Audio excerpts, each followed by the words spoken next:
Hello, my little caribou, and welcome to CDQ. Today I will talk about a series of unfortunate events, the Vile Village.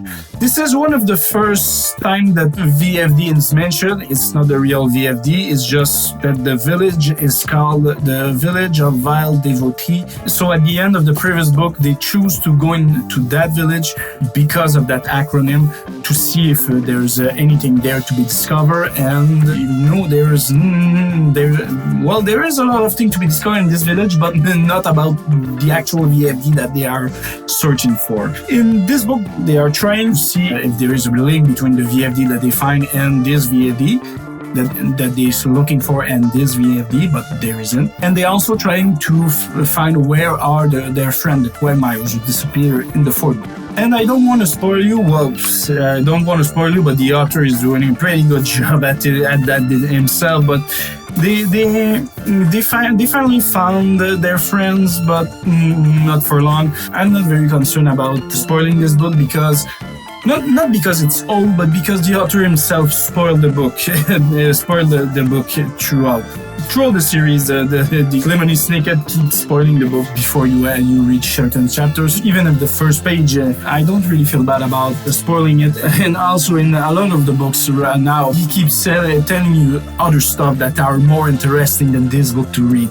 And sometimes, and a lot of time, it's very boring stuff. But he said you're better to read this. You better read the dictionary or whatever than these books. It's like I said previously. It's probably one of the only books that I read where the author keeps telling you to just stop reading the book and just go read something else instead because it's not getting better. And well, it's called a series of unfortunate events, not a series of happy events. So it's going to be bad for the Baudelaires. But we'll keep going there because I guess we're sadistic or something. But it was a very good addition to the series, and like I said, I will finish them. It's not getting better for the Baudelaire. Well, actually, it's getting from bad to even worse for the Baudelaire. So in this book, they go live in a village, but they are asked to do the chore for the entire village, so they basically slave. And they try to understand what's happening in this village because there is a thousand crows everywhere. And the village basically lived around the cycle of the crow that go live at different parts of the village, at different part of the day, instead of trying to solve the problem of the crow. But if I remember correctly, when the village was constructed there, the crow were already there. And they have all those stupid rules, and they are accused of murder, and it's really not a good time for the Baudelaire, but it's a really good addition to the series. So if you've loved the previous one, or if you had the idea of reading it because I was reading, you should go for it. And then again, I will talk about the audiobook because I've also listened to the audiobook and it was very good.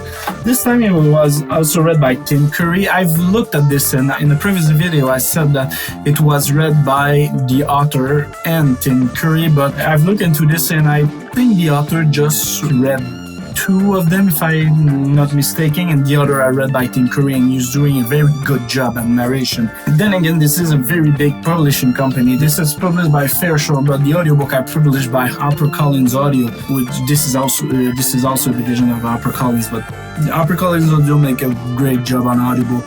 They are really good quality. I do a lot of sound in my job because I do video editing and audio editing, so I don't want to bother you with the details, but I'm really sensible on the technical side of sound, and so I had I have a very bad experience with some audiobook for some company with the series Red Rising. It was really, really terrible quality from the fourth book. But Harper Collins Audio do a very, very good job with their audiobook.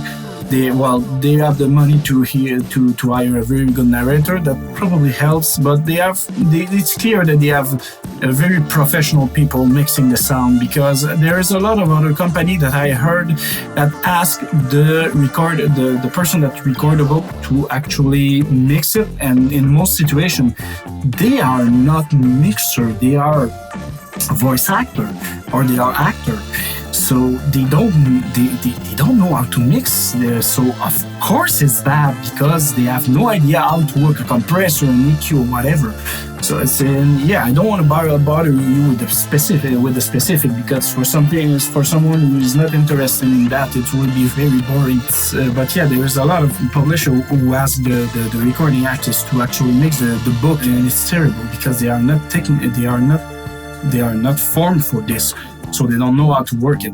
And in that situation, clearly Harper Collins had professional audio mixer, audio engineer to do those things, because it's very, very, very, very good. And I don't really like when there are a lot of different level and volume, because I'm mostly not in that situation, but usually I listen to audiobook in the car, so there's a lot of road noise and other noise. So if there is too much difference in volume, you just don't hear the book at all, and you spend your time writing the volume, and it's really not good. This one, I didn't really read it in the car, but I had no problem with the listening experience. The quality was very good, no crackling or anything. So very, very, very big recommendation. If you don't want to read it, but you want to listen to it, go for it. It's super great quality. So that's it for me. Until next time for another book. Ciao.